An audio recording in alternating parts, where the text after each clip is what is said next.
Welcome to the Deep Dive. Today we're tackling something that, well, it feels a bit like science fiction becoming reality. We're talking about generative AI chatbots, the ones that can offer medical info, maybe even suggest diagnoses. Yeah, it's a huge topic right now. And it's easy to see the appeal, isn't it? This idea of like a virtual medical assistant right on your phone, he's available. ready with answers 24/7, no waiting rooms. It sounds pretty revolutionary. It does sound revolutionary, no doubt, and the potential for making health information just more available is, a massive part of the conversation. Absolutely. But as these AI systems get smarter, a really fundamental question pops up, doesn't it? Definitely. As an individual, how much faith should you actually put in these digital diagnosticians?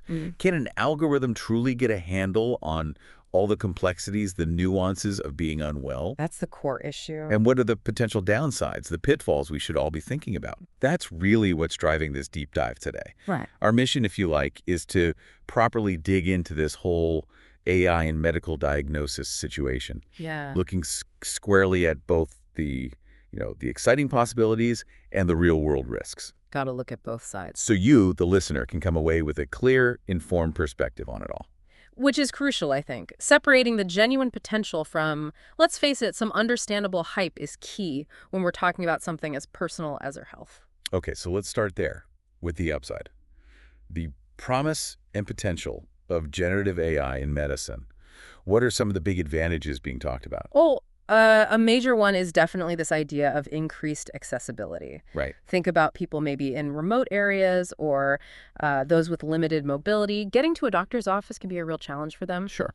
So AI could offer them like an initial point of contact for health information, help them understand symptoms maybe. And the 24/7 thing you mentioned. And the 24/7 availability, exactly. That's a huge convenience factor too. That's a really good point. It's sort of like having a first guide, maybe offering some direction when getting to see a professional right away isn't feasible. Precisely. What else makes this tech look so promising? Speed. And the ability to handle just massive amounts of data very quickly. That's significant. Right. AI can process what you type in, sift through just vast libraries of medical information at a pace, no human could possibly match. Okay. And this could be particularly useful maybe in quickly assessing symptoms, perhaps spotting patterns that might suggest, hey, you need urgent medical attention. So like a super fast initial sorting system, almost like a triage tool. Kind of, yeah. An early indicator in certain situations, perhaps. And remember, these models are trained on just enormous data sets. Medical research, guidelines. Medical research, clinical guidelines, patient data. I mean, imagine them reading millions of medical textbooks and case studies. So this gives them the potential, at least, to consider a broader range of diagnostic possibilities than maybe a human doctor might immediately think of. Especially with rarer conditions. Exactly, especially with rare diseases or less common conditions. That's quite a thought, having access to this constantly updated, huge medical knowledge base. How might that directly benefit someone like you or me as a patient? Well, it could empower us, as patients. How so? By providing more information about our symptoms, about potential conditions, it could help us go into doctor's appointments better prepared. With better questions. With better questions, yeah.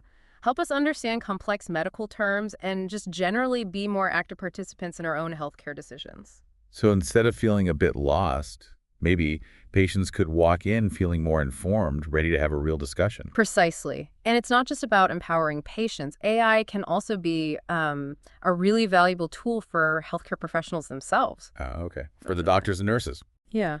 It could assist with, say, differential diagnosis, presenting a list of possibilities based on symptoms. It could help summarize long, complex patient histories quickly. That saves time. A lot of time. And manage routine queries, maybe? Which could free up clinicians to focus on the more complex cases, spend more quality time directly with patients. It does sound like it could take some of maybe the more burdensome administrative stuff off a doctor's plate. That's definitely the hope. And if we look at where things are, say, early 2025, we're already seeing AI being used or trialed for things like analyzing symptoms you might enter into an app, Okay. helping radiologists interpret medical images like X-rays or scans, providing health information tailored to your profile. Personalized info. Yeah, and there's ongoing research into its use in areas like mental health support, medication management, even trying to predict how someone might respond to a specific treatment. Wow. The field is moving incredibly quickly. It's definitely interesting, all those possibilities. But okay, now let's shift gears a bit. We need to look at the other side, the critical concerns, the limitations. Absolutely. Critical is the right word. Because when it comes to our health, we absolutely need to be sure about the information we're getting. Yeah. So what are some of the key limitations or worries we should keep front of mind? Well, I think the primary concern has to be accuracy and reliability. Right. Even though these AI models are getting really sophisticated, they can still make mistakes. They can sometimes hallucinate, is the term often used. Generate incorrect information. Generate incorrect information, yeah, and present it very confidently, as if it were fact, which is obviously problematic. That's a really important point. It's one thing if an AI gets, I don't know, movie trivia wrong. Exactly. But health information, the stakes are so much higher. Hugely higher. And another thing is, making a diagnosis isn't just about matching patterns in data, right? Yeah. It requires understanding the full clinical picture.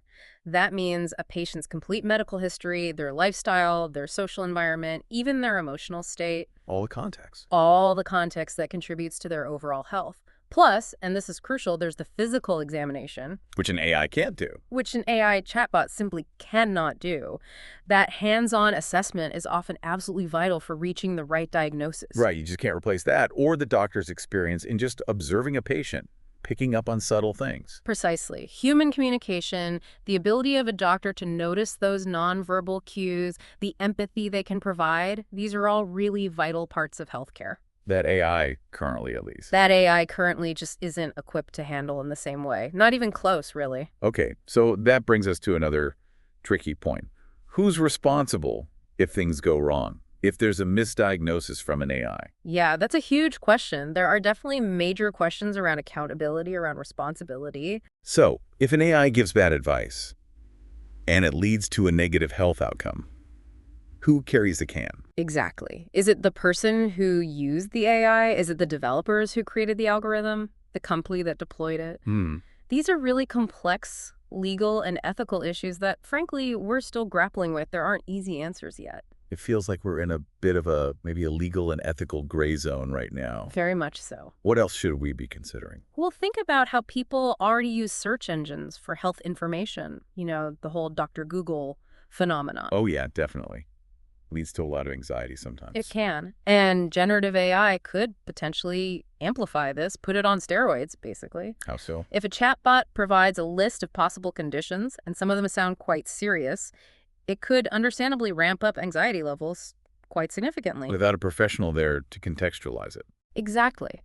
Without the context, the reassurance, the nuanced explanation of a human healthcare professional, this could lead to unnecessary worry. Or maybe even people attempting self-treatment that's inappropriate. Or the opposite could happen too, right? False reassurance. That's the other side of the coin, yes. It might give someone a false sense of security, making them think, oh, it's nothing, and delay seeking necessary medical attention when they actually should. That makes sense. The interpretation of the information and, crucially, the emotional response to it, it's just so different coming from a machine versus a person. Absolutely. And then there's the whole regulatory side of things. It feels like the technology is just racing ahead of the rules. It really is. As of now, early 2025, the specific rules and guidelines for AI in healthcare, especially for these direct-to-consumer tools offering diagnostic suggestions, they're still being developed, still catching up. So there's a gap. There's a real need for thorough, independent evaluation of these AI systems. We need to be sure they're safe, that they're accurate, that they're effective, before they become widely used for something as critical as diagnosis. Like clinical trials for drugs. Exactly. There's even ongoing debate about what it truly means for an AI diagnostician to be considered, clinically validated. What does that standard look like? So it's absolutely crucial to get those checks and balances in place to protect people who might be using these tools. Absolutely critical. And one final point here, perhaps, is we need to think about the impact on the patient-physician relationship itself. Right. If people increasingly turn to AI first for health advice, Could that potentially undermine the trust, the empathy, that human connection that's so fundamental to the doctor-patient relationship? It's hard to imagine losing that personal connection entirely. It feels so important. It is. So, okay, given all these different facets, the potential, the serious concerns, how do we move forward responsibly? What kind of framework should we be aiming for? I think a responsible path forward involves several key areas. First, we need to be really clear about defining the appropriate roles for AI in diagnosis. What it should and shouldn't do. Exactly. Initially, perhaps its most suitable role, particularly for direct-to-consumer use, is providing general health information. Okay. Helping people understand symptoms in a broad sense, maybe guiding them on when it's actually important to seek professional medical advice. So more like an informational or maybe a triage tool. Yes, acting as an informational resource or for initial guidance, rather than attempting definitive diagnoses itself. Now, how AI is used as an assistive tool for clinicians, under their expert supervision, that's a slightly different, potentially more robust scenario. Right, the distinction is important, so setting clear boundaries seems key. Crucial. Secondly, we absolutely need to strive for greater transparency, explainability. Understanding how it reached a conclusion. Yeah, or at least getting some insight. While the inner workings of these complex AI models, the black box, can be difficult to fully unpack, users, and especially clinicians, should have some idea of the data being considered, the reasoning process, maybe the level of confidence in the output. Why does that matter so much? Well, it helps build trust, for one, and it makes it easier to spot potential errors or biases in the AI's suggestions. The why behind the AI's conclusion feels almost as important as the conclusion itself, in a way. It really does. Furthermore, rigorous validation and independent testing are just non-negotiable. Across different groups of people. Absolutely. Just like new medicines or medical devices go through thorough evaluation, AI diagnostic tools need to be tested extensively across diverse patient populations to make sure they're accurate and work effectively in real-world settings, not just in controlled lab environments. It makes total sense. We wouldn't roll out a new treatment without that level of testing, so the same logic has to apply here. Precisely. And alongside that, strong regulatory oversight is vital. Government stepping in. Governments, regulatory bodies, yes. They need to develop clear guidelines, clear standards, specifically for AI in healthcare. These need to address safety, efficacy, data privacy, which is another huge issue. Oh, definitely sharing sensitive health data. Exactly. Accountability, bias mitigation. It's a complex package. It sounds like a very complex set of regulations will be needed, and probably internationally, too. It will be a challenge, no doubt. And another key piece is education. For who? For everyone, really. We need to focus on educating both patients and healthcare professionals about what AI in medicine can realistically do, and just as importantly, what it cannot do. Managing expectations. Exactly. Understanding the capabilities and the limitations is absolutely key to using these tools appropriately and avoiding either, over-reliance or maybe unnecessary fear. Knowledge is definitely power in this situation. Yeah. Okay, so with all that in mind, ultimately, what role should human clinicians, doctors, nurses play in this AI-assisted future? Oh, their role remains absolutely central, indispensable. Not being replaced. Not replaced, no. AI should be viewed as a tool. A potentially powerful tool, yes, but a tool nonetheless. One that can support and enhance human expertise, human judgment. Augmenting, not replacing. Precisely. Augmenting, not replacing. The final responsibility for making a diagnosis, especially for serious health issues, must stay with qualified healthcare professionals. They're the ones who can consider the full context of a patient's situation, integrate all the information, including what the AI might suggest, and make informed decisions in collaboration with the patient. That human element, that judgment, really does seem irreplaceable. Let's think a bit more, just for a moment, about the patient's experience in all this. Okay. What are some of maybe the emotional, the psychological effects of potentially getting a diagnosis or diagnostic suggestions from an algorithm instead of a person? It can be a profoundly different experience, can't it? Receiving a potential diagnosis, especially if it's a worrying one, from an algorithm, well, it can feel quite cold, impersonal. Alarming, maybe. Potentially alarming, yes.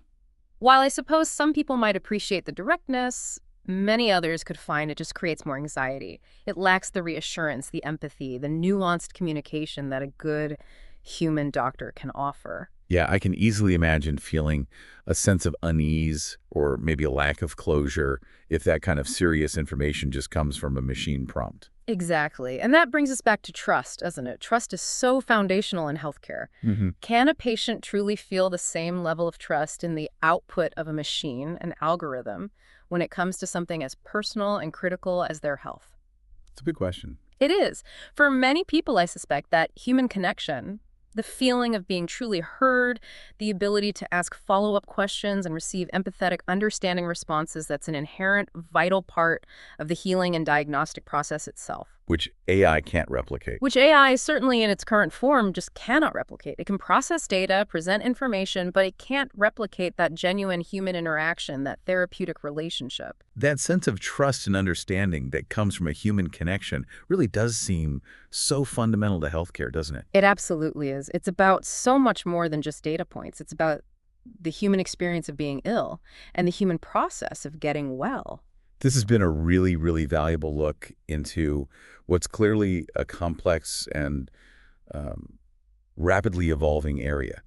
So to kind of bring our deep dive to a close now, what are your final thoughts on this role of AI as this potential doctor in our pockets? Well, the rise of generative AI, and specifically in medical diagnosis, it's a really significant development. There's no denying that. It holds a lot of possibilities, and it's totally understandable why there's so much interest and excitement. The appeal is The obvious. appeal is obvious, yeah. The idea of having instant access to medical information, potential answers, it's certainly compelling. And the technology does have the potential to improve efficiency, perhaps empower patients in new ways. Well, We have to approach this with cautious optimism, with really careful consideration. The issues we've dug into today, ensuring accuracy, recognizing the absolute crucial role of human judgment and context, navigating the ethical and practical implications, they're all incredibly important. so a balanced perspective is absolutely key here. Absolutely. We need ongoing evaluation, we need thoughtful guidelines, robust regulation, and just a clear-eyed understanding of the implications as we integrate these powerful technologies. Critically, the expertise, the empathy, the ethical considerations that human healthcare professionals bring that must remain central to A medicine. DEI as an assistant. AI can be a powerful assistant, yes, but ultimately the trust, the decision-making, the core of care must remain with humans. That's a really important takeaway, I think. So for you, the listener, as you think about this evolving landscape, maybe consider this. What aspects of your healthcare journey do you value most from human interaction? That empathy, that understanding, and what kind of safeguards do you personally believe are most critical as we continue to explore the role of AI in medicine? It's definitely something worth mulling over. Thank you for joining us for this deep dive.